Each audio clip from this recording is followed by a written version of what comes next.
participate in this lovely sport. We here now. If you on that hit squad, then hit hard. Bogart and take charge.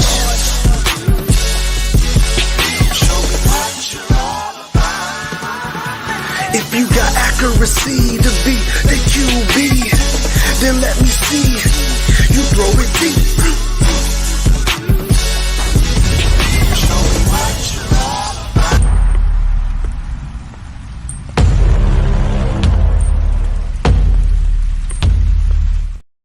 Gather around, Skull brothers and sisters. This is Under the Lights, brought to you by Minnesota Sports Talk, Purple and Gold for Days, and our recurring guest, The Mellow Show. Let's go, let's go. Make sure you Hulk smash that like button and make sure you hit subscribe and choose the ring the bell option, which allows you to watch us nonstop all day long. Let's go. Hey, Mello, what's up? Missed you last week. You're back this week. I love it. I'm back. How's it going for you, man? What is up and what does it do? Skull Nation, it is great. Thank you so much, Dave, Minnesota Sports Talk, and Justin, Purple and Gold for Days, for having me on. Let's talk football. Hey, let's give a few shout outs first. Triple P's in the house. What's up? Got Skull. What's up, Soup? What's up, Soup? My worthless opinion. Why is it? What's his opinion, Justin? Worthless. The single greatest YouTube, Facebook, MySpace, Snapchat handle of all time, because your opinion is rarely worthless, especially with us. So there you go. All right. What do we got here? Mary in the building. What's going on, Mary? We got Mafia in the house. What's up, Mary? Chicken soup for the soul. Whoa, geez, let's go. We got a good crew already. They're all ready to go. They're all ready to go. Hey, just an FYI, I do have a little bit of an announcement. I might as well start it out first. I am currently unmonetized. I am in jail till January 14th.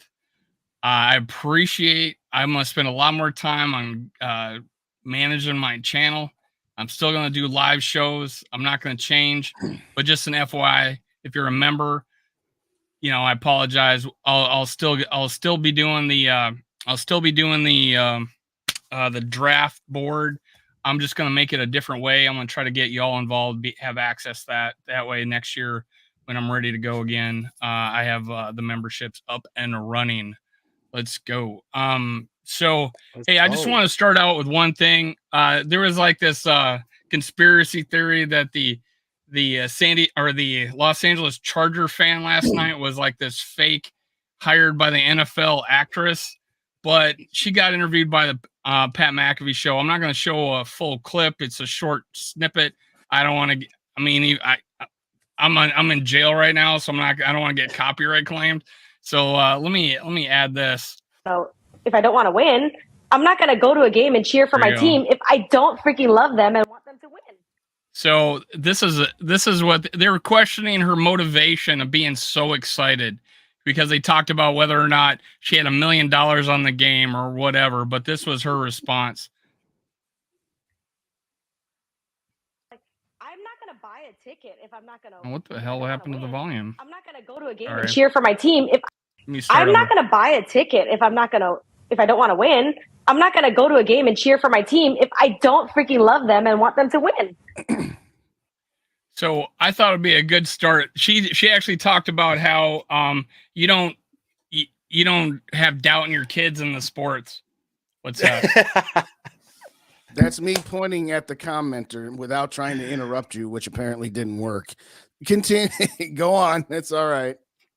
Well, these will happen. We can still get to these. But she goes on to talk about you're not gonna stop having faith in your kid. You're not gonna stop faith in your team. This is our coach. This is our team. She's wanting to not. And they asked her, are they gonna make the playoffs? And she's like, yeah, I'm always have hope. We're gonna make it. That kind of thing. I just wonder, as an exercise, Mello, if you were on the Pat McAfee show and they asked you the similar questions, how would you represent the Vikings? So what, I mean, in what reference are you talking about? Like, Because I heard her comments. I tuned in and I was like, oh, this is a thing, right? And but then there was like this fake thing on I don't know if it was fake. I had to reposted it or retweeted it on my Twitter at the Mellow Show, by the way. But yeah, it was about, seeing her as a Vikings fan and then a Chargers fan. So what context are you asking this question? So I'm just asking how you would, if you got on a platform of 20 million people, or I don't know how many billion, 5, I don't know. How would you handle that? How would you represent the Vikings? I man, if I'm at a game, I'm at a game for the Vikings, man. It's lose, win, draw, XOs. You know what I'm saying? I'm there all day, every day. It doesn't matter if they are 0-17 and 0-16. So I'm a skull for life. I bleed this. If I could bleed purple, it would be purple and gold. So I mean, asking me is going to be a biased question because I'm a Kirk Cousins pre-stan. You know what I'm saying? So, that could tell you how I'll die with the ship. I don't necessarily know regarding the money as far as her having $1 million. What I don't really understand the question with that. I'm just asking if you were on a show, how would you represent the Vikings? It's Pat McAfee. They're asking about your team. Anyways, hey, Justin, how would you have represented the Vikings on the Pat McAfee show? I would say, hey, this is how long I've been a fan for, and they're my ride or die. I follow all Minnesota sports, but at the end of the day, the Vikings are the one I want to see win a championship most. I mean, if you offered me the Vikings winning a championship, but the other 3 teams are going to be like just god awful as option A, or the Vikings are going to be 0-17, but the other 3 teams are going to win championships, I would take option A. I would take 1 championship for the Vikings versus 3 championships for, combined with the Twins, Wolves, and Wild. That's what I would say. And I think we would all probably act the same way if we got on Pat McAfee's show. And I think that's what combines all of us together. We all want us to win. We all just want to get better. We may not have the same exact way we want it to happen, but when we're all done, we're all bleeding purple. And when we're seeing Cowboy fans and Charger fans fighting and Bears fans fighting each other in the stands, I think as a Vikings fans, I think we have one thing in common. We all want this team to win for sure. Let's see, we got Bob Sweet in the house. What's up, man? Scolding. Let's go.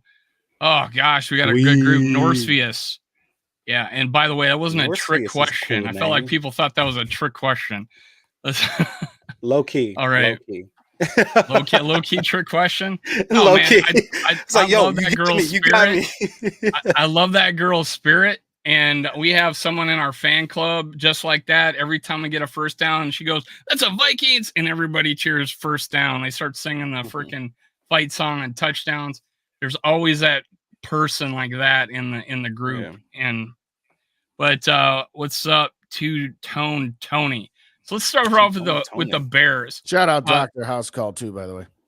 Anyway, Dr. Proto making a house call. Let's go. Frozen North in the house. Let's go. A lot of people in here. Your overall impressions of this last game, Justin? I mean, a win's a win, but congratulations. You're 2-4, and your 2 wins are against 2 teams that are combined 1-11. So, I mean, I'm not hanging a banner for that kind of performance. Offensively, you didn't score a single point in the second half. You had 4 3-and-outs out of your 6 possessions. One of them was a missed field goal, and the other one was running the clock out. But 4 3-and-outs should not happen in an entire game, much less a half. Having said that, it's an interesting coincidence that when Kirk plays well, we have lost, and when he's been mediocre to bad, we have won. Now, having said that, what goes with the mediocre to bad is the fact that both times we won, we've had a defensive touchdown.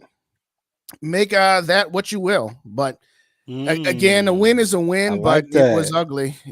And again, the Bears were like dead last in defense, and we are out of the 6 games they played, we're the team that scored the least amount of points.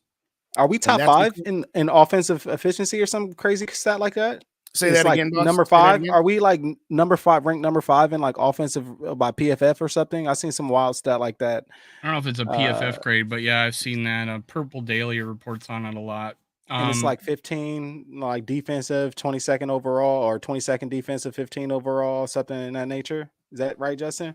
I honestly don't know. I don't follow pro football talk all that much. Yeah, right. It's only what I hear and whatnot. A little lead in for you, Mello. Bears. I think Justin Fields had going into this game. He had 600 yards passing and 8 touchdowns going into this game. But before he got hurt, he had like 0 touchdowns and a pick.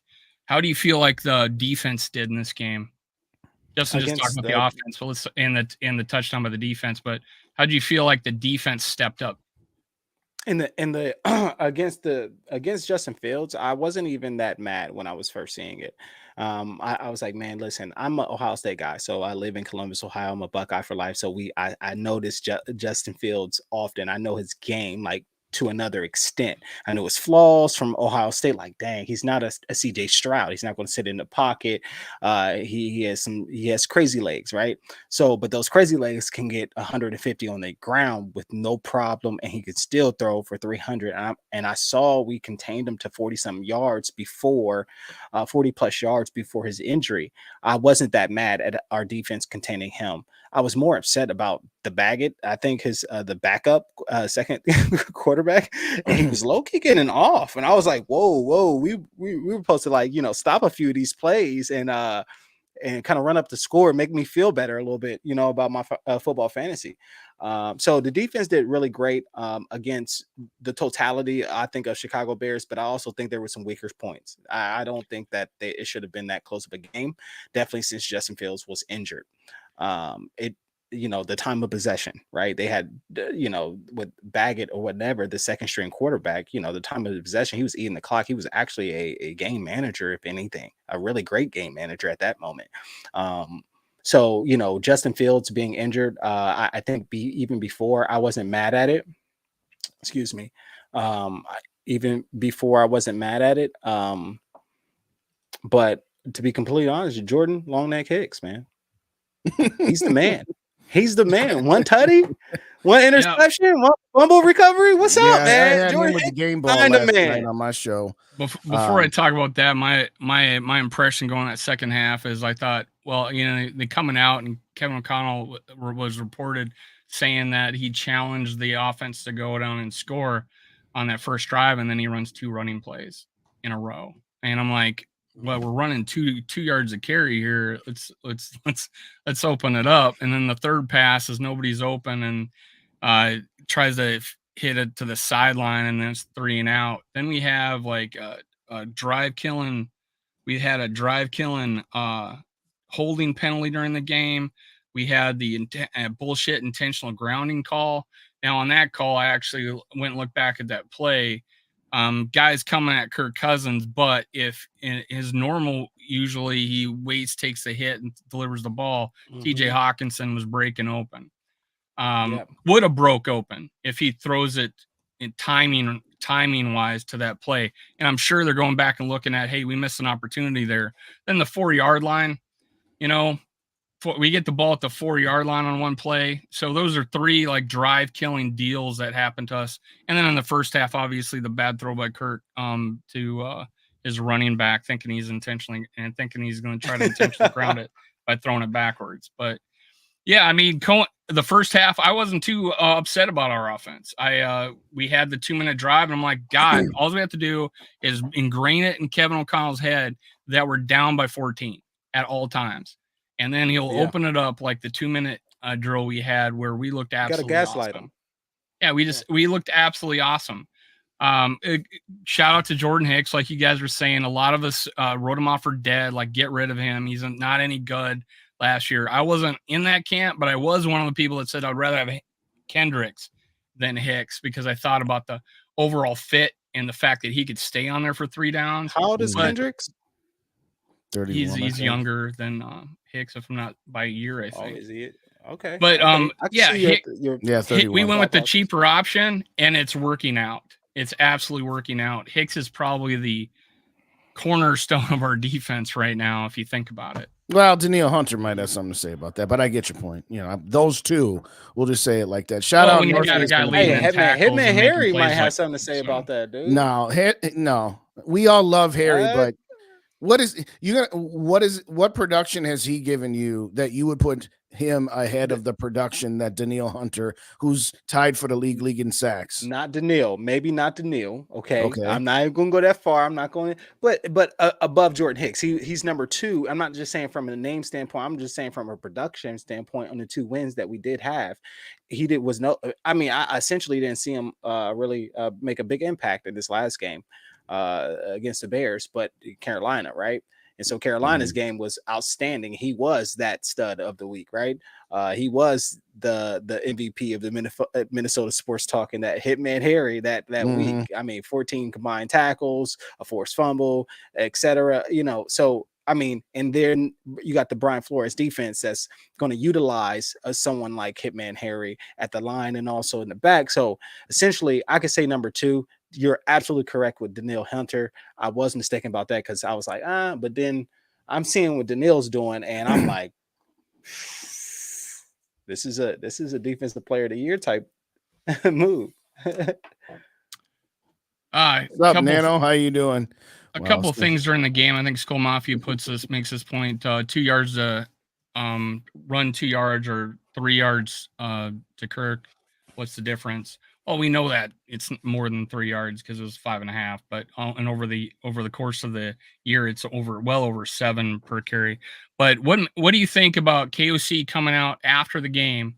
And let's actually just move that to KOC since we're moving on. We're trying this new format out, so sorry about that. Not great transitions, but hey man, on to KOC, he talked about how Kirk was throwing the ball great, and we could have got more out of this game.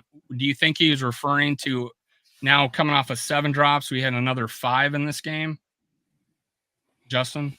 No, possibly. There were opportunities to be had that were missed by the wide receiver. Well, I'll just say pass catchers. Yeah. There were other opportunities where, things were missed because the quarterback, got happy feet sometimes. The misconception right now is that this offensive line is trash. It has been trash. It got a little incrementally better last year, and they're playing really well this year. Now, yes, the 1 or 2 plays a game are, the ones that stick out where all of a sudden the running back doesn't pick up the right blitzer or whatever else, and then Kirk gets strip sacked or fumbles, whatever.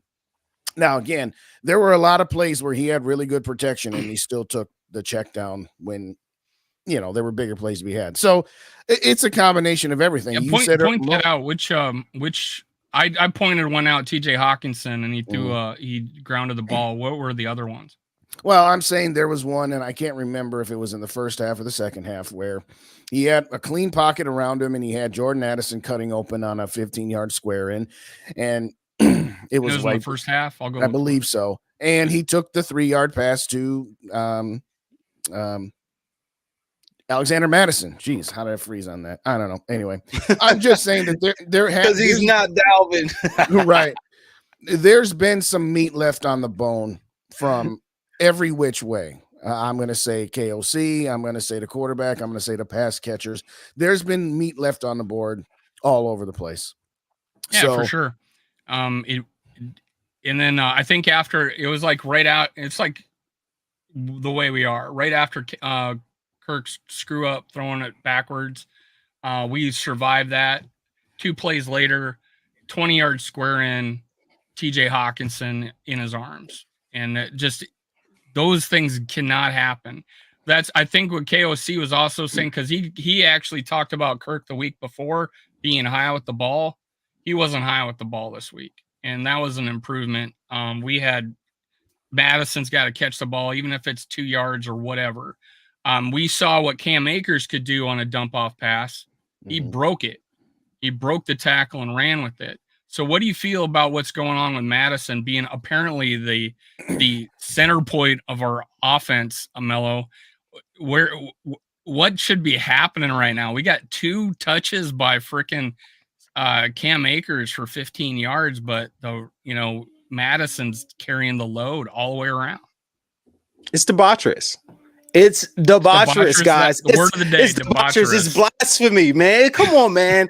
Cam Akers, like this is horrible. This is the end times. You know, it's the end times when you have Cam Akers sitting on the sideline that he breaks for one carry was like 8 yards or something crazy like that, and you're like, okay, well, you know.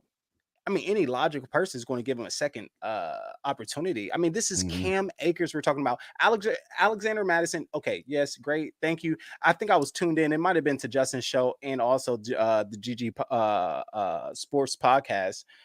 We were talking about that. Like, come on, man. Like Alexander Madison is a great two. He's a great two, right? He's not a great one, right? No. And Cam Akers, I'm not saying he's a great one, but he's a better two than I think Alexander Madison is because he gives me a different dynamic as well. I think he's a little bit more craftier, like more of a twitchy player with his feet than Alexander Madison is. He's more, Dalvin Cook was a little bit more twitchy than Alexander Madison. He would just hit those holes, 1, 2, and gone. So it's debaucherous. It's crazy. It's blasphemous. KLC, dude, you're in the hot seat, bro. You need to sacrifice as a god. You need to be sacrificed to Odin, Afraid, or somebody, because this is crazy of Skull Nation. I don't understand. I think Cam Akers came from a KLC a Sean McVay type of offense, which is branched from the Shanahans and all of the worlds. And also, of course, KLC came from that same type of offensive scheme. So it just makes sense. So please make it make sense by giving him another more than that. Give him 10 carries. I guarantee he's going to have over 50 yards. I'll rest my case and digress. Justin, I feel like there was a few plays out there where McAndrews, he would have broke it and Madison got shoelace tackled. Did you feel the same thing? Like at least I think there was like 3 plays that I felt Cam Akers' speed would have got through it or got past it before they could have got him. Well, that's always in real quick. Shout out McAndrews and Skull for Life Barber. Thank you, Connie, as always, for joining us. I mean, it's the backup quarterback syndrome. It's the backup running back syndrome where, when Madison goes through and it's just like, oh, well, if that had been Cam, he might have taken it a lot further. Yeah, but he also might not have read the blocks the same way that Madison did.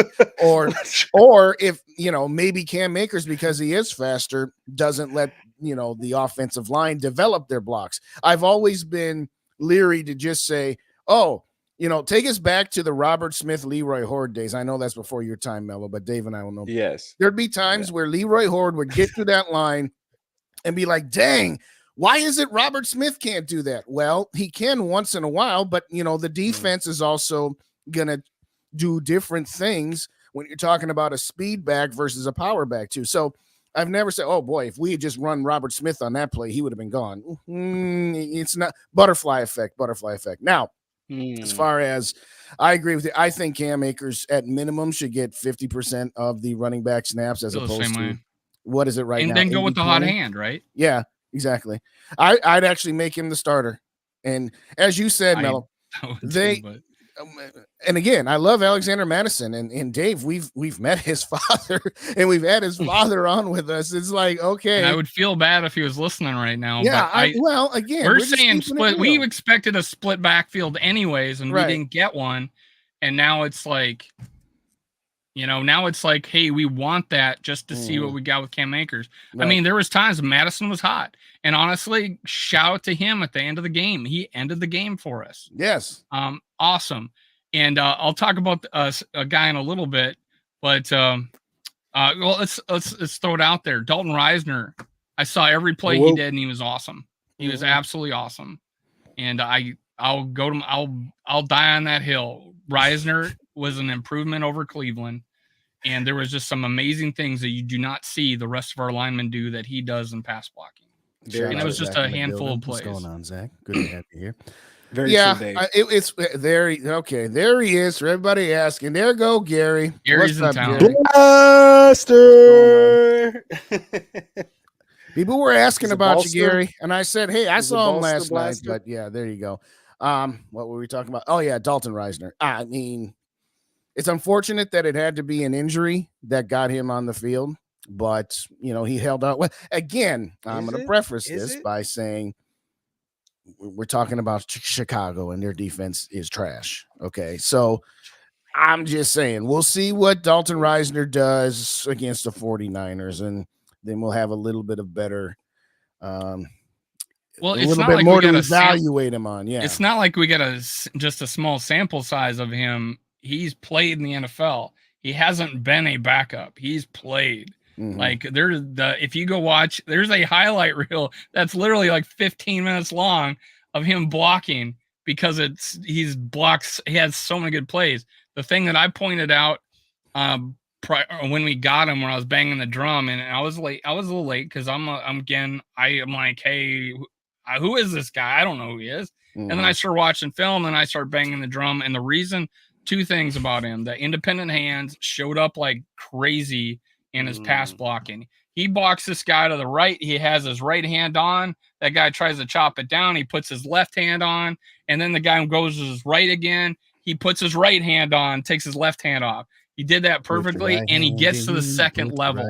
He was helping out. He was helping out Bradbury. I'm sorry, I couldn't help it, man. Yeah, he started singing the song, y'all. He's helping out Bradbury. He's helping out Bradbury and getting to the second level and blocking. And he did that with absolutely no game time this year. And he did it in the first chance he got when he got on the field. So I think he knows the scheme. I think we're not going to lose a step. I think we improved our line. Now we just need a right guard. I think. What's his PFF grade now? They didn't give him a good one. They gave him like a 50. It was ridiculous. I think it was like a 50, 60. I don't understand all that. I really don't. Because how is it they're going to put us as a top 5 overall off? They have Ingram higher, right? Right. Exactly. That's what I'm saying. At like a 57 or a 62 or something. I don't know. I think they really weight run blocking or something. Yeah. But honestly, shout out real quick to In the Zone. What's going on, Zone? Thanks for joining us. In this Zone podcast. Yep. But as far as KOC goes, he's him calling such a conservative game again, and it's like Zimmer took over his body and we went into shutdown mode. Like we took the lead, so therefore we shouldn't try as hard. Now I totally get having the ball at your own 4-yard line and you're up. Like you're gonna probably play conservative. Run that shit, KLC. Run. I mean, like pass. Like we had to drop run the tables. That there was two of these checkdowns that we had where literally guys clearing out, and we were gonna throw it to the running back no matter what, or the tight end. TJ Hawkinson had one of those plays. 2 of those were just flat out designs. There was another one we roll out to the left and we're going to our tight end. A lot of those a few of those checkdowns were absolutely designed. I guarantee it. But then the other half are probably either they're not open or who knows. You said he missed a guy. I said he missed TJ Hawkinson. So there was a couple plays that we missed. But we got to hit the ones that we do have. And if we're at the 2-yard line and you get the ball right in your gut, catch it. Catch the ball. We just saw Cam Akers break one for a first down. You could break one for a first down.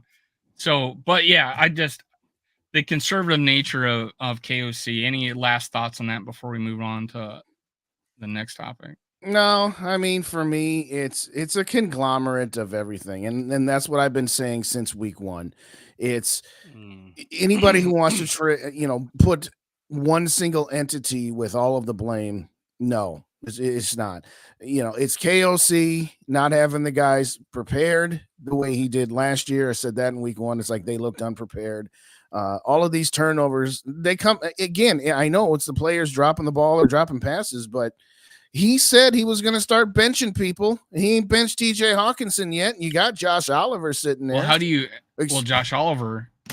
And then you got Josh Oliver who dropped one, and it's like again, it's like a parent. You know what I'm saying? You can't bench the whole team. But it's like a parent who threatens a punishment to their kids and doesn't fall through with it. Guess what? Kids gonna keep doing what they doing. Exactly. Well, a little credit there. Since he said that, as our fumbles and since he said that, we had our first play of the game be a fumble, and then he hasn't seen too many balls since.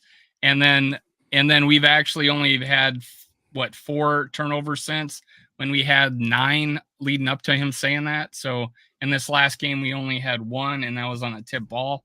So that was probably the first game where we didn't actually just drop the ball for no reason. Listen, I will say this though, KLC is not going to work without a conservative because it works. Okay, so last year's success worked because you had veterans in the locker room like Thielen. You had Patrick Peterson coming from a different defense. Veterans that made these are key playmakers that changed those 1-score outcome games. Even in the locker room, Dalvin Cook, remember the long rush, the 80, we remember the 60-some yard. We remember the long rushes that got them out of the hole in these situations. Not only the play on the field, these particular veterans with those second year, those the players that we have now, the Madisons of the worlds, the KJ Osbornes of the world's taking the Thielen spot, taking the Dalvin Cook, taking the Madison taking the Dalvin Cook spot. Even in the locker room, you have even those personality traits. Now that particular leadership and veteran leadership actually transferred well because KLC was a new coach. But now that they don't have that type of veteran leadership, because that actually matters when you're a new coach. You don't even have a culture yet. You're talking about a culture before you even have a culture. The culture was built on Dalvin Cook's back, on Adam Thielen's back, on Harry the Hitman Smith, on Danielle Hunter. Even if you want to throw Kurt in there, you can say that with JJ, right? JJ's been 4th season, right? This is 4th season, right? Or so captain. Yeah. And so, right. So now you have all these, and so now the unexperienced coaching style shows up in his style of play this year. Why? Because you don't have those veterans. You traded that veteran off to Pittsburgh Steelers. You traded that veteran off to, or let him go, didn't re-sign the contract, or even, I don't even know if they even pushed back because they felt like they even had Alexander Madison that we similarly say, oh, he's pretty much like Dalvin Cook. Yes, that's cool for a second option because the defense, like we were talking about on the opposite side, don't know what you're going to do now. You got Madison, you're like, oh, is he going to catch it out the backfield or is he going to run it? Like, you know what I'm saying? Now we're like, oh, we know Chandler's not doing nothing. So Chandler Bride is not, McBride is not going to do anything. So, and that's, I'm going to digress off of KLC, but yeah. Shout out to Northfield. And shout out to Luis. Or is it Luis? I think it might be Luis. Anyway, thanks for joining us. And let's just hit a reset. If you didn't watch at the door, hit that like button and hit the like button on both channels. And if you are only subscribed to Purple and Gold for Days, please give a subscription to my boys in the building. We got Minnesota Sports Talk as well as the Mellow Show and vice versa. If you only subscribe to Dave, give me a sub, give Mellow a sub, give everybody subs. Y'all know how this works. But shout out to Norris Feast in the building. Again, shout out to Luis as well. Thank you kindly for joining us. I agree with you that at times you think that a player can elevate themselves.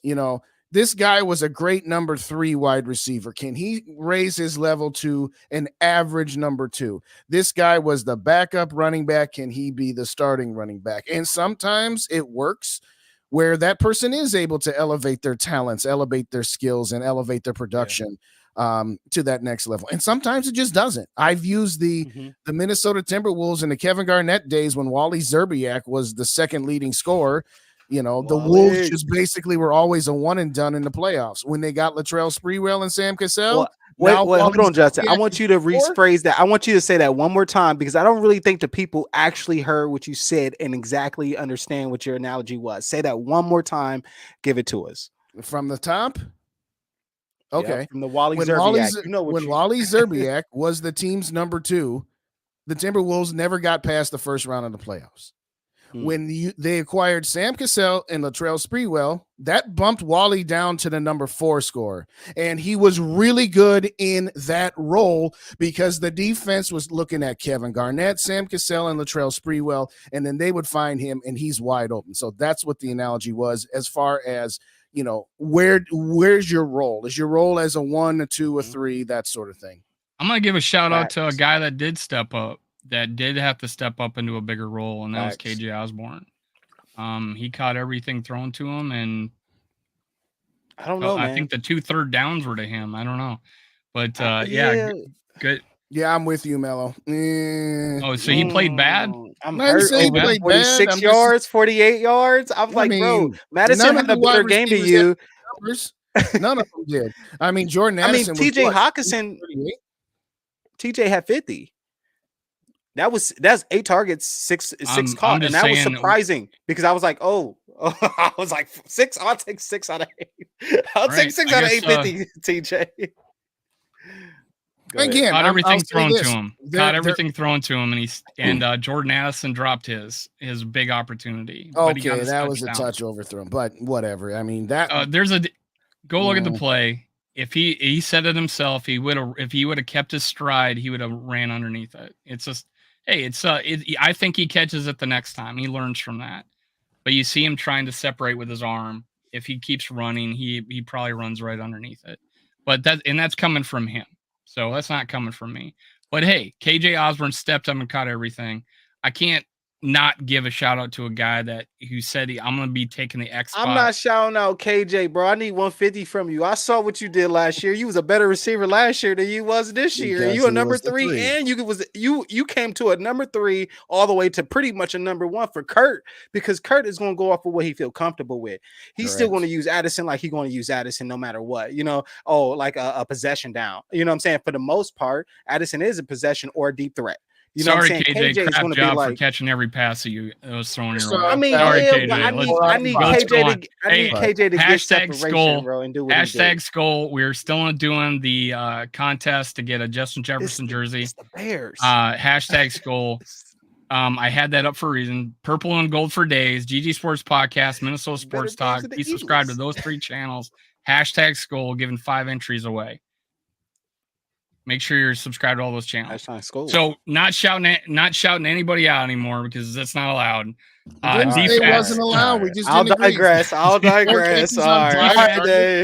defense. I think we kind of went at it the same way we did Philly.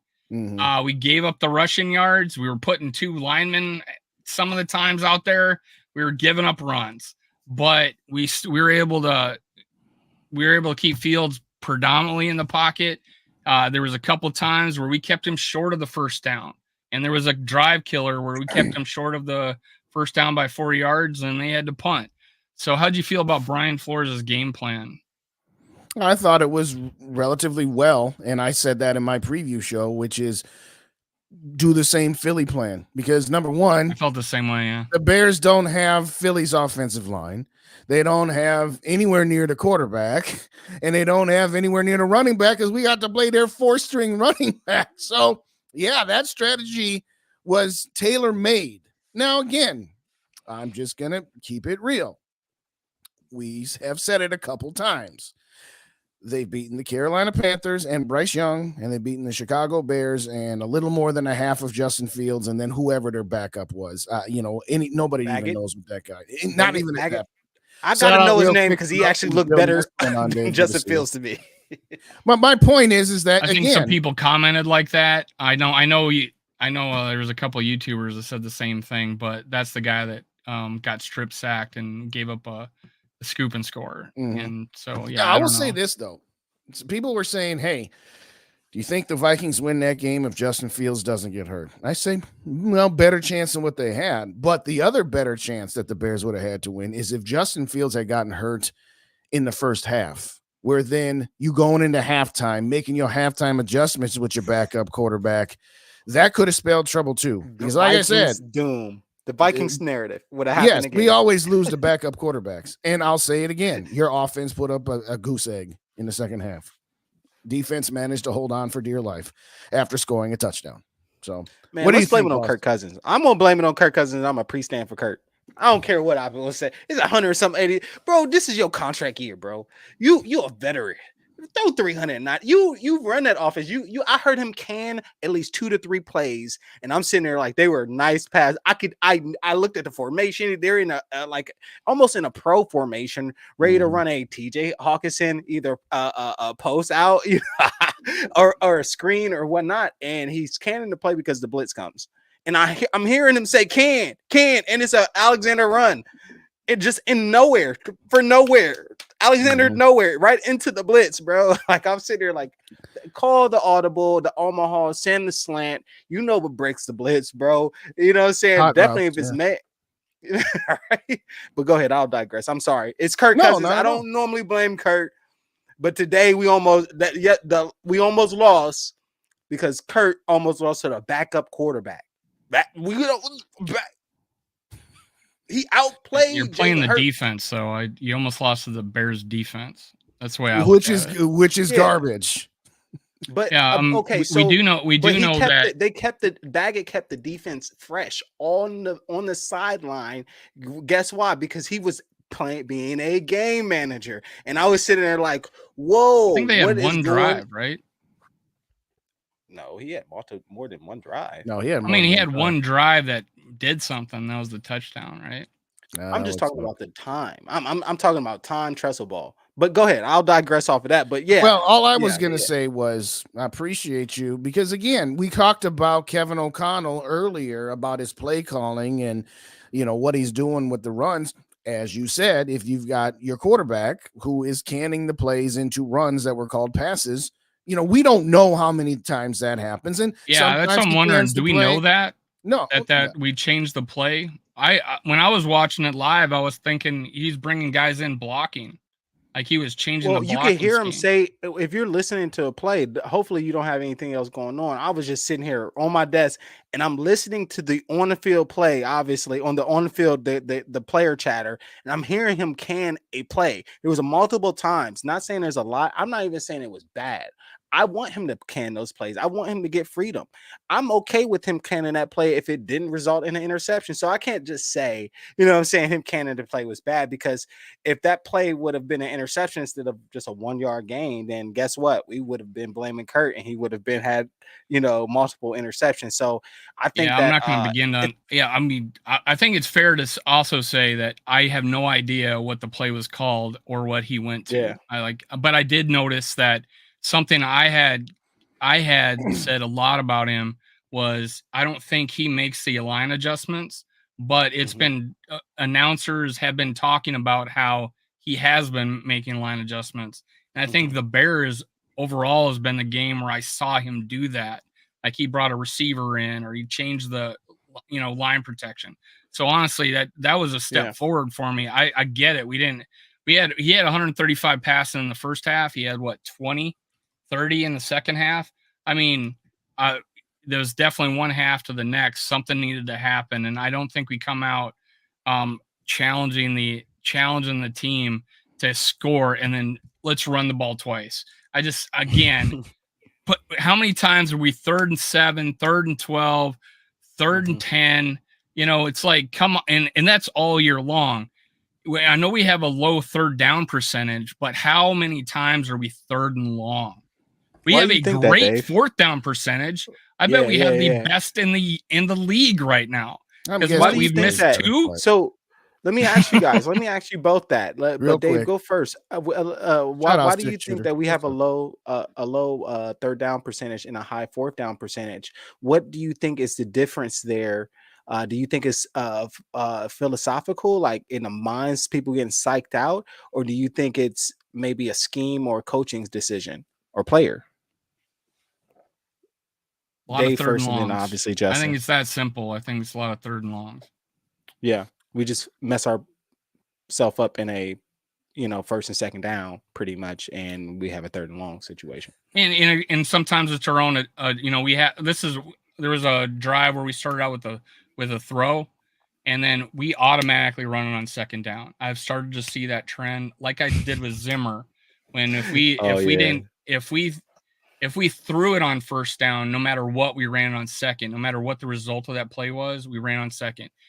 With KOC, if we have an incompletion on 1st down, we're running it 100% of the time, and then we're 3rd and 10 or 3rd and 12. To answer your question, Mello, it's a combination of everything. And again, I know that's a bit of a cop-out, but to your point, well, fine, I won't cop out. It's Kirk Cousins, all right? Is that better for you, Dave? I want your answer. Mello don't like your answer. You know what I'm saying? I can be harsh on Kirk Cousins. Golly. No, I'm just joking. But, again, why are they, to Dave's point, I don't know, maybe on 3rd and 12, they picked up 9 yards. which is not a third down conversion, but they went for it on fourth because they got within, decent range. I don't know. It's an interesting, to your point about always looking back at drives and how they resulted. Like if you get a sack on the first down, but you ultimately end up picking up the first down, then okay, you let that go. If you're a defense and you give up 90 yards on a drive, but you got a turnover at the end of the drive, then okay, those yards, did they still count in the statistics? Yes, but you'll live with that. Having said all of that, again, it would be interesting if we could know how many times a quarterback in any position. What? Did you make that reference stat and kind of like just really quickly based off of like last year's, we gave up more yards than last year's defense. Last year's defense gave up more yards, but we had more. It was like in those situations where they drive 90 yards, but interception, and that's the outcome of the game. Opposed to this year, we have we're giving up less yards. Our defense is looking better, but it's ending in actual scores and whatnot. Yeah, so we are have you far less kind of takeaways, right? You're referring to something like that? I wasn't referring to it like that. I was just saying in a general sense. Like, for example, Dennis Green back in the day, he was an offensive coach, and he felt that his offense was going to score more than 75% of the time. So he says, I will take a turnover from my defense at the cost of 100 yards. If I give up 300 yards, but I got 3 turnovers, I'll take that 100 times out of 100. So I was just saying it in the context of, yes, if you take a sack on first down or you get a holding penalty on first down, but you end up converting to another first down, then at that point, it doesn't hurt you as much. Now, just like what you were saying about last year's defense, where they gave up a lot of yards, but they got turnovers most of the time. You can't live and die that way. Because again, that's going to catch up like a shooter. It's going to keep up with you eventually. Let me get a couple in here real quick, Dave. Shout out to 6 Shooter. He said you cannot talk to these old heads. All right. Yeah, funny stuff. 6 Shooter. I ain't forget about Sodak. What's going on, Sodak? Good to see you here as well. Appreciate you all for coming on over. And again, hit them like buttons, wipe your feet at the door, hit them on both channels, and hit the subscribe button if you're not subscribed to both. Actually, all 3. Whoa. But I digress. And hit hashtag Skull. Right now I have one entry into the contest to be entered in to win a Justin Jefferson autograph jersey. Make sure Purple and Gold for Days, GG Sports Podcast, Minnesota Sports Talk. I feel like probably about time to talk about the 49ers. Yeah. Thank God. Thank God. That man.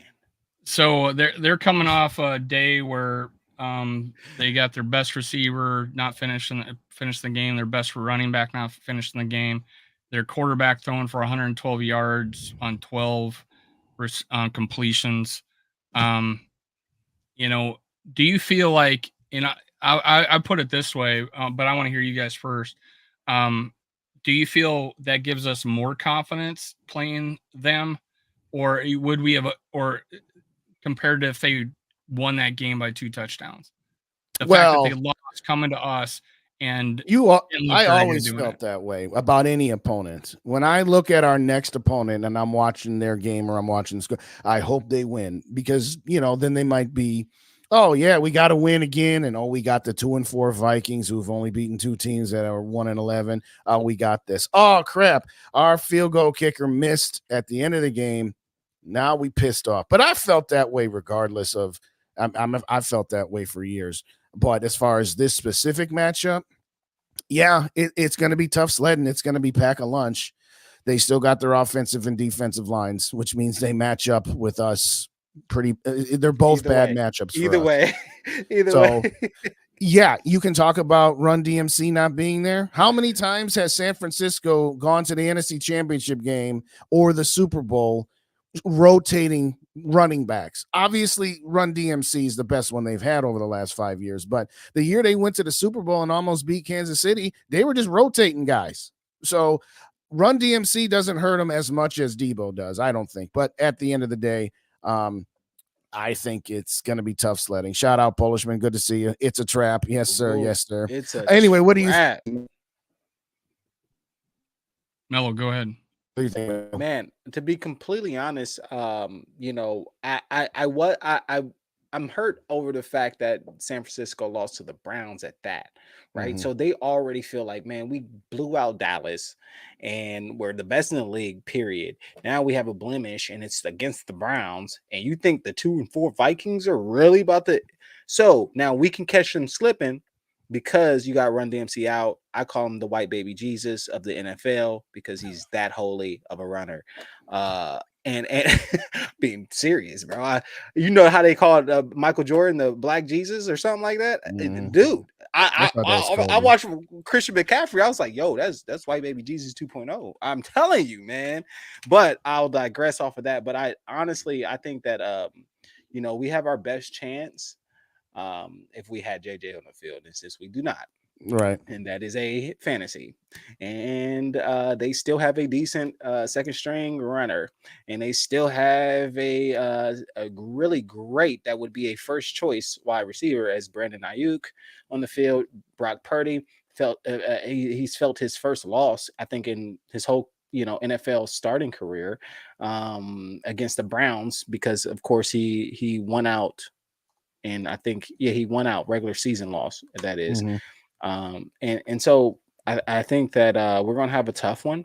If we don't start Cam Akers, if we start Cam Akers, there's different things that we can do. I'm not saying this is all be all, but I really feel like now KLC's offense, because he's familiar with KLC's offense, because it comes from the LA Rams, Sean McVay offense, that it's going to gel, it's going to blend, and it's going to throw San Francisco. Let's split that dual back. Let's do that 40-60 split or 50-50 split.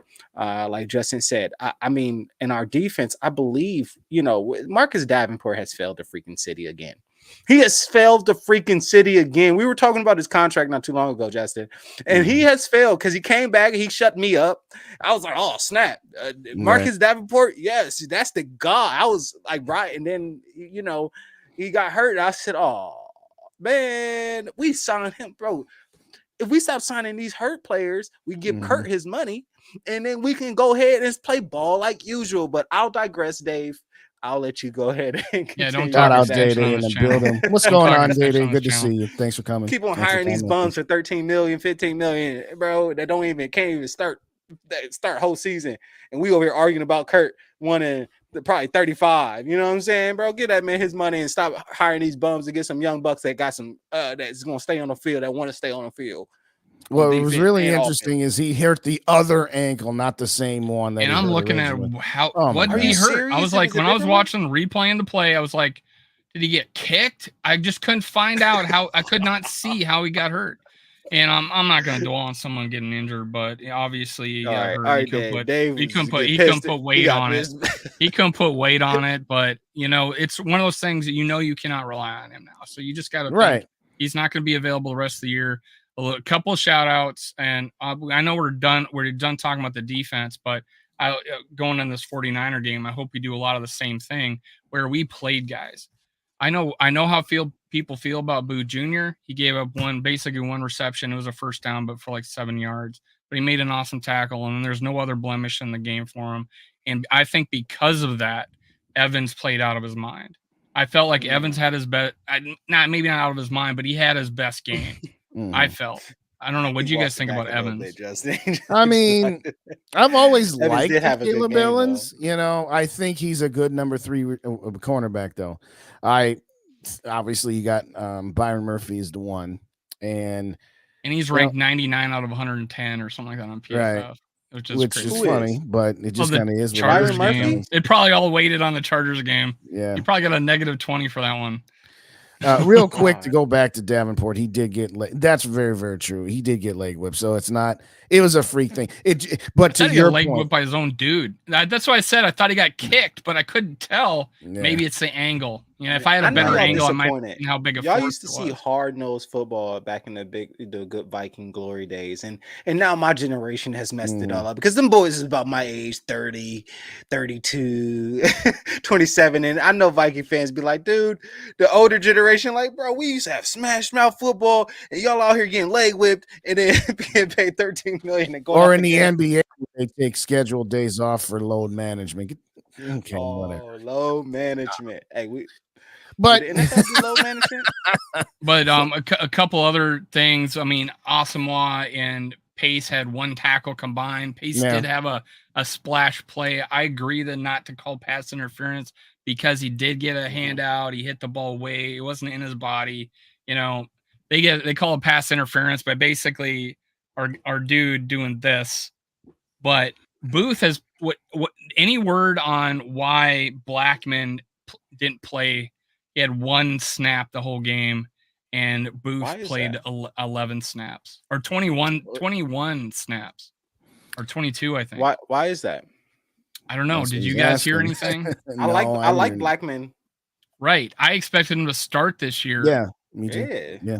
And he ended up getting a lot of playing time, and he was going to start at the nickel, but now he got 2 snaps. So I'm wondering. I like the fact that Brian Flores is putting different people out there. He pulled out who did we sign that was with the Packers? What's his name? No, not Harrison.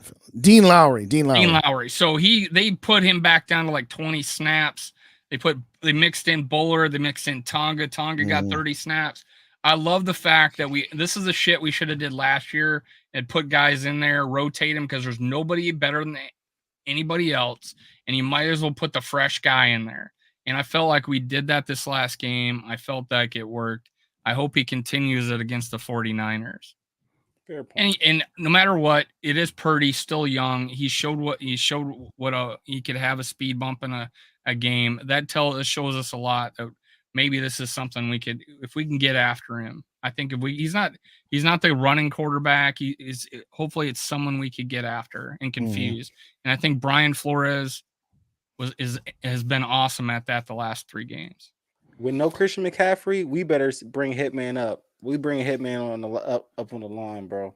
We bring Hitman. I mean, to me, I can see a scenario where the Vikings defense gives up 24 points or less. I could see a scenario. I'm not saying that.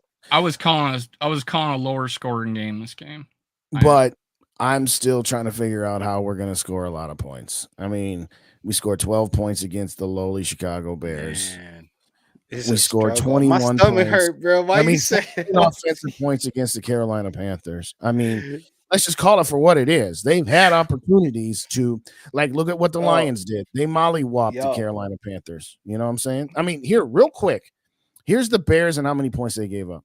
38 to the Packers, 27 to the Buccaneers, 41 to Kansas City, 31 to the Broncos, 20 to the Commanders. So, yes, we are the team through 6 games who scored the least amount of points. And again, minder, 7 of those were on the defense.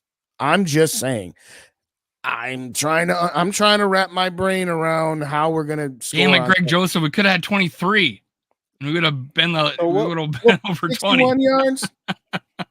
What's that? 57, yeah, that missed one. Okay. And then the block. And, a couple of things with that. I know where Josh Oliver's a great blocker, and he's everything. We saw him. He missed 2 blocks in this game that cost us. He totally whiffed on a block. TJ Hawkinson was running by him and actually saw him not even block that dude, to where TJ Hawkinson stopped to try to dive at him, because just Oliver let him go. I don't know, like he didn't know his assignment or something. And then he also gave up the block kick, if I'm not mistaken. He was the end guy on the line that didn't even touch that dude. So he was rated 90 PFF. He was the highest rated player on offense for our team. But those 2 plays, man. If we look at the teams that the San Francisco 49ers has played this year, we're looking at, what the Steelers, their offense is crap. We're talking about the Rams 23-30. They won by a touchdown, 1 score, and that's without Cooper Kupp. We're talking about the New York Giants 12-49. The Giants put up 12 points. Fairly, I believe that we're offensively better than the Giants, definitely this year without Saquon being in the game. And the Cardinals put up 16 to their 35, and that was really at the end of the game kind of runoff situation, I believe. And you got the Cowboys. That was crazy wild. But Dak is worse than Kurt. I keep on saying this to people. No one wants to believe me that Dak Prescott Kurt has never done that. Not like that. That what I saw, that type of meltdown, bro, I've never seen from Kurt. I've seen him have some situations. It's the same thing I've been saying. He doesn't have the lows that Dak has. He also doesn't have necessarily the highs that Dak has. Yeah. And at the end of the day, I'm not talking about which one is better skill-wise. I'm talking about how far can they take a team. And they've both capped out at the divisional round. I think we can get more than 10 points though. I think we can squeeze. We'll see. I mean, again, Dallas defensive line's pretty good. So they gave up 42. You know, you're right. I did not see them getting mollywopped. That was wild. But we'll Cleveland is a wild. Some final thoughts. I mean, defense, I'm going to take into a little bit of consideration that it was Soldier Field, which we've won the last 3 times now, which is great. I think a positive record since in the last 6 years. I think we've lost once. I don't know in Soldier Field since Kirk's been quarterback, but we've never had a strong offensive output. I don't think too many times. We used to not even win at Soldier Field when we even had good. We had dominant teams. It seems it was a struggle. So going on the road without Justin for the first time, they played us completely different than any other team. No too high safety, brought more people in the box. We had to have guys win, and they didn't. And 5 drop passes. So we know what we did without him. All right, we need to make adjustments, and hopefully KOC, like Mello said, and I imagine Justin agrees because you said it too. Cam Akers, put the best guys in there. We need speed kills. We need the best players. Addison finally had over I think like 49 snaps or something or 51 or something like that. Obviously, he has to now, but now hopefully he's more comfortable out there. We're at home. No way we're not going to fight our ass off to not lose 4 in a row at home. So those are the things I'm like, hey, these guys are gotta be freaking just up for this game. And I think they can be. Whether or not we win, different story. Hey, we finally won over the turnover battle. So let's do it again. If we win this game, we're going to the playoffs, Justin. And I know I know you hate when people do this. Justin hates when people do this. I watch his podcast, by the way, Purple and Gold for days. Make sure you guys subscribe. But I watch his podcast enough to know. Therefore, he hates when people do this right here. I'm about to do it. If we win against San Francisco 49ers, count us in the playoffs. Because now we're 3-4, and now we got the gas that we needed, and now we're saying just one more game. Now we have something to fight for. I don't believe we had anything to fight for from last season either, because we had 13-4, and they just, for some reason, the team thought they was swaggy like that. Like, bro, no, y'all was really not like Patrick Peterson was the reason for a few of those. Harry Hitman Smith, JJ, and Dalvin Cook. And guess what? They're gone except for Hitman. You know what I'm saying? And so it's like, hey, you're not that guys. So I think if we win this, San Francisco, I believe that we can. Without Christian McCaffrey here, that gives them enough confidence to excel us to the playoffs, to go at the record that Dave said. What was the record? You said 10-7, Dave? If we went 3-5, we had a chance. I know you hated Justin. But hey, Mello, let me follow up. They win this game 10-7. Let me follow up with what you said. You think if we beat San Francisco, we're going to the playoffs? I heard a take today that actually just dumbfounded me. That I hope if we beat the fact that if we beat San Francisco, he didn't say let's hope that fact they hope we lose or anything, but he says if we beat San Francisco, I won't like that because it'll give us a false sense of that we're good, and that would keep us from trading off our players at the trade deadline. I'm like, there's a logic if we beat San Francisco.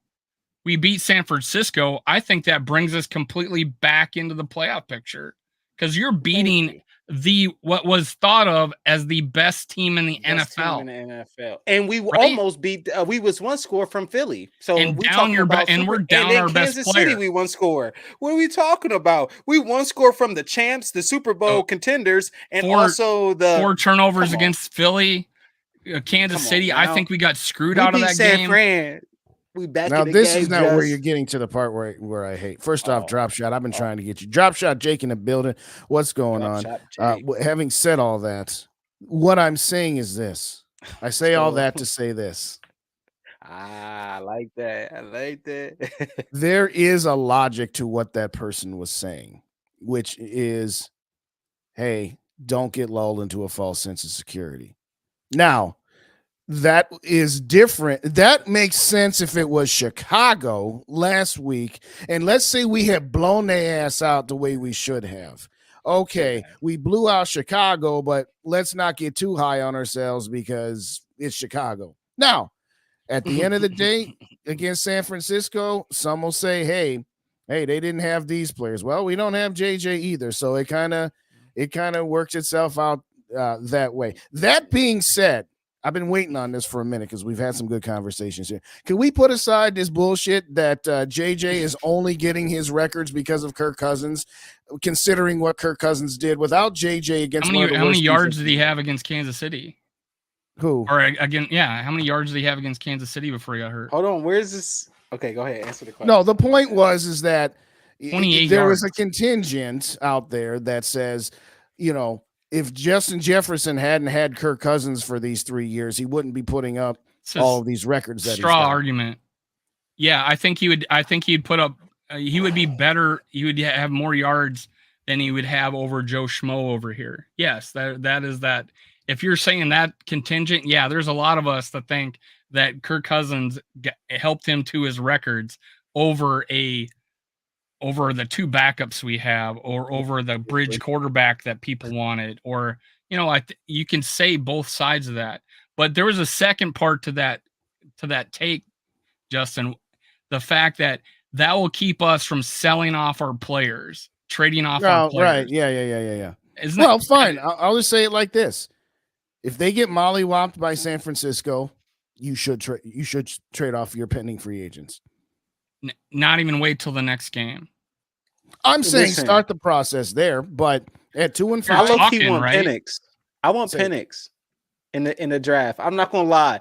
I of course I would say Caleb Williams and all that stuff, but like I've never been a person that's just gonna ride the coattail the best, because I've seen most of them be bust anyway. So like it doesn't make sense to me from a logical standpoint to have my hopes up high. So I'm sorry to do this to you, Mello, but this green thing's a big Penix? My bad. Oh yeah. Straight cash, homie. Oh, whenever you see the green thing or colored ones, for sure.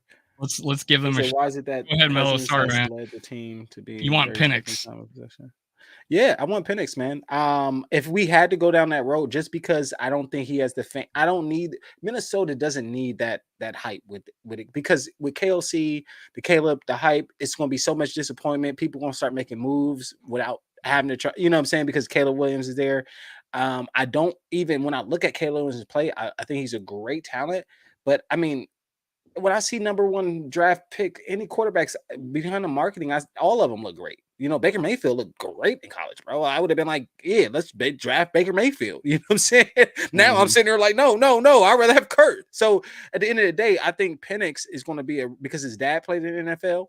I think that he has the wherewithal. I think Caleb Williams' dad did too as well. I believe. I don't know for sure, but I know Penix. I've seen him these last 3 years, and he's been solid. USC is just Caleb is just a product of the USC system. The Matt Liners of the worlds, the Sanchez of the Mark Sanchez of the worlds. You know what I'm saying? It's just a product. When they get to the NFL, they don't transfer well, and that's what you got. But CJ Stroud, us Buckeye quarterbacks, you know what I'm saying? With us. I was going to say people say the same thing about Ohio State players. And to Dave, to Dave's point in the chat, yes. They are already talking. I mean, we've seen the reports that teams have called about these players. So yeah, you lose a close game against San Francisco. Maybe you say, all right, but even if you do beat the Packers, you're 3-5 at that point. I don't know. I mean, I'm just saying, if they get killed, then yes, see what you can get. And whether you make those deals now right away, or if you make the deals 1 week later, then that's fine too. Just because you're talking doesn't. Now, again, if a team wants Danielle Hunter and they offer me a second and a fourth, I'd be like, no, I want a first. Yeah. Or if you want him now this week, I want a first. Whatever. I mean, at the end of the day, yes, if you get mollywopped by San Francisco, it's Katie bar the door. It's Katie bar the door. Again, you keep it close. I can listen to what you're saying. Obviously, if you beat them, I don't know that means that they would get to the playoffs because they're still behind the 8 ball at 3 and 4 at that point. But it gives you a better shot than being 2 and 5. Like I mean, wouldn't, that's obvious, but so at 3 and 2 and 5, right? I would not be upset with a guy making a decision with our situation out with your best player. I would not hold that against a GM to make a business decision like that. But I don't know if Kwesi would make that decision, knowing that, hey, this is a tough team. And if we beat the Packers, I'm gonna wait till we play the Packers. So because then hopefully we win another one, and now we're 4 and 5, and then we got hopefully Justin coming back. So I don't know. Kwesi doesn't wait till the Packers. I really think he would wait till then to make that decision. Hey, but before we go, make sure you do #Skull guys. Let's bring up the. I only got 8 entries. I know I got more people than that in here. So for Justin Jefferson, what autograph jersey? So Justin Jefferson autograph jersey. Even though I am not currently monetized right now, I don't care. I'm giving away Justin Jefferson jerseys. And let's make that happen. When I get to 3,000 subscribers, all you have to do is make sure you're subscribed to Minnesota Sports Talk, Purple and Gold for Days, and GG Sports Podcast. Our 3 channels. We're the only group. We're the only people that are not eligible for this. So if you've been a guest host or a co-host in another show, you're eligible, man. Anybody except for our 3 channels. So make sure you hit that. I'm gonna run that. Oh, I got a 12. Everybody hit it. That's one of my bigger entries, bigger participation. So keep that going. I know I said final thoughts a little earlier, but any final thoughts on this, Justin? Shout out Joey in the building. What's going on, Joey? Thank you so much for joining us. Real quick. Too evil. How about trading Darisaw like Judd suggested? I say absolutely not. Dave agrees. Absolutely not. No chance. So I wouldn't want Hunter gone, but if we get a haul from him while he's playing this well, yeah, that's again. If the Vikings had signed Danielle Hunter, let's talk about that to an extension. If they had signed him to an extension, I'd be like, okay, we got him. But the fact that they didn't sign him to an extension, and the fact that Danielle's probably not happy with how many times he had to go back to the negotiating table, and I'm not going to get into whose fault it was and who accepted the contract, blah, blah, blah, blah, blah. But he's also said, I want to be a Viking, right? They all say that. But my point is this. I think that this is more than likely his last season with us, just with all of those factors as well as his age.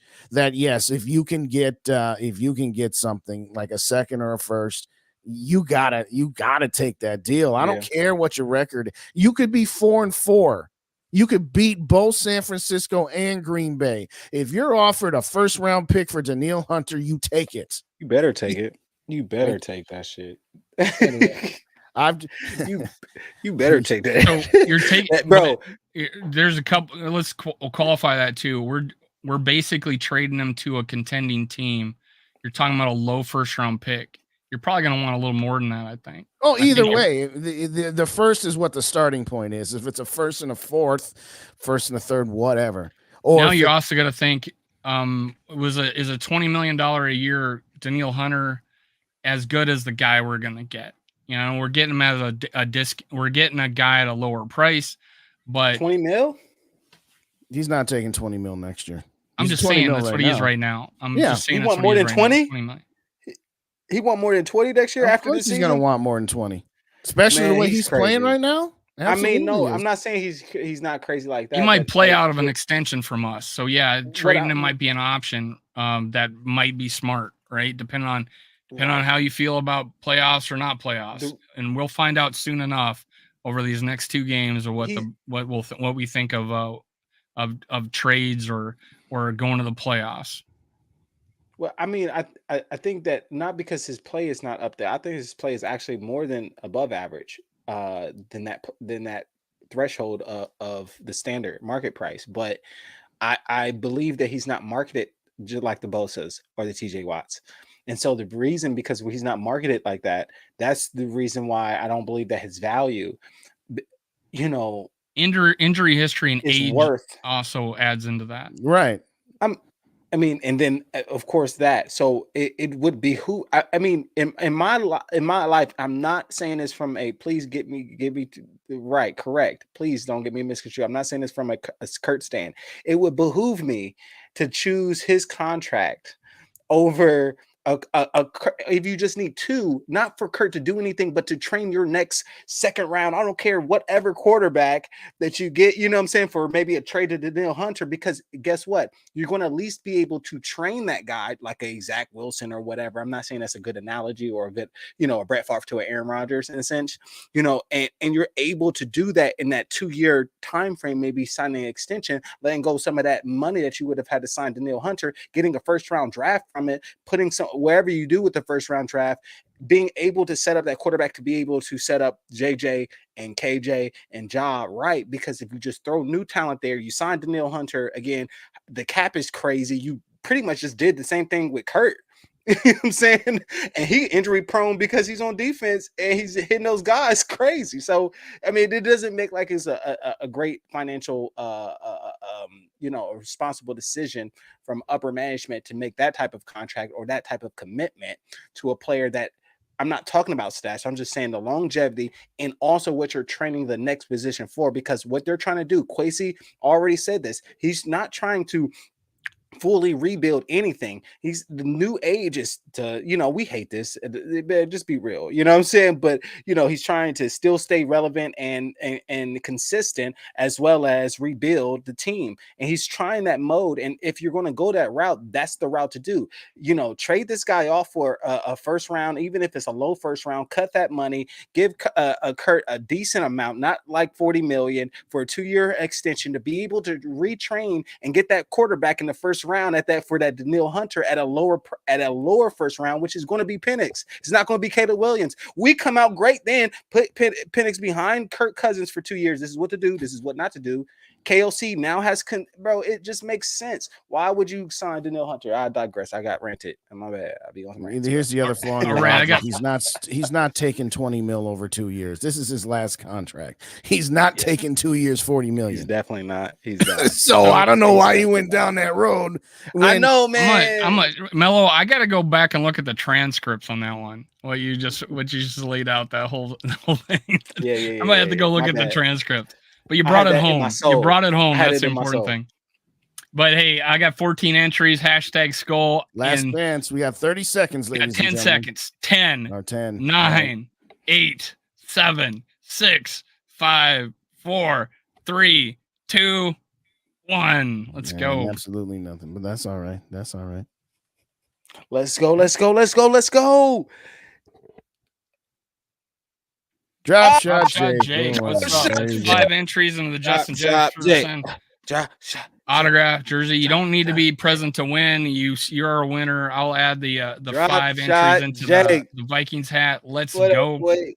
I feel like we've been small for a very long time there, so now we're big again. Let's go. It's gonna be me and it's gonna be me and Rap. It's gonna be me and Rap. For Skull Live. Here in about 10 minutes. I got to get going. Take us home, Justin. Just remember this. No, I'm kidding. I'm not Lupagus, who's going to have some random stat. Thank you kindly, everybody, for joining us tomorrow. What time are you doing your show tomorrow? You guys have changed up the times on me so many times. Are you at 6:30 Central? What time are you guys at? You and Gigi. It's been same all year, 7:30.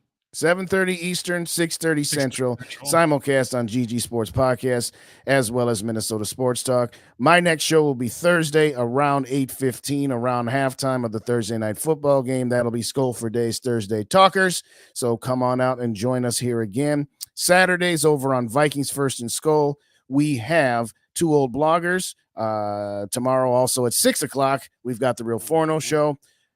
And I don't know how we're going to handle Sunday and Monday, if I'm going to do my pregame Sunday, or if I'm just going to do it on Monday. But having said all that, like, comment, and subscribe to all of the channels and ring that notification bell so that you get all of the info right when it comes out. But having said that, thank you kindly, everybody, for joining us. Hit the like buttons on the way out if you didn't hit them on the way in, and then go to the other channel that you didn't watch it on and hit the like button over there if you could. Mello, your last thoughts. Yo, my last thoughts is Skull Nation. We need a prayer. God bless the Skull Nation. If we win this week, hey man, drinks on Justin. And I just do that. Yeah, okay. They're giving out jerseys out here. Shout out to Drop Shot one more time. And thank you guys, Minnesota Sports Talks, Purple and Gold for days with Justin Dave. Thank you for having me on GG Sports Podcast. It was fun. You can follow the Mellow Show on every platform that you can find, LinkedIn, Facebook, Instagram, but especially on Twitter. We'll drop a link tree in the comments with all my social platforms. But thank you, Skull Nation, for having me, and it was fun. And shout out to Six Shooter, man. He said, Mellow, a low-key stand. Calm down. You need to go smoke something. So shout out. I'm about to go do that, Six Shooter. You know what's up. And I'm out. Awesome. Well, thanks again, everybody, for joining us, and head on over to Purple and Skull Media for Rap and Dave for Skull Live. Too Evil, thank you kindly, as always, for all the nice nicknames you throw on for me. But in all seriousness, thanks for joining us, everybody. You have a great rest of your evening, and good night. See you over on Vikings